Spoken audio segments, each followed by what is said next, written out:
And here's how to enable and disable Do Not Disturb mode or DND in iPhone. To enable or disable Do Not Disturb mode, you have to open your iPhone Control Center. To open Control Center, just swipe to the bottom from top right corner of your iPhone screen. And here in your Control Center, you find this Focus option.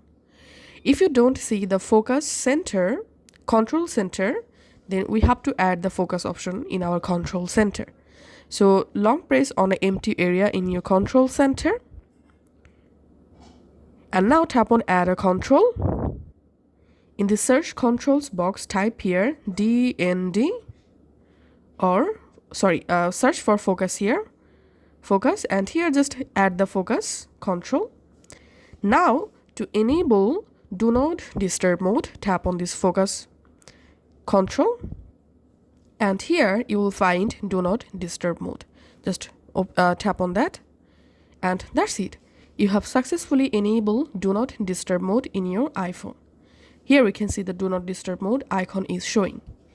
And now to turn off Do Not Disturb mode, do the same thing, open Control Center. Just tap on this Do Not Disturb mode and you have successfully disabled Do Not Disturb mode. Thanks for watching.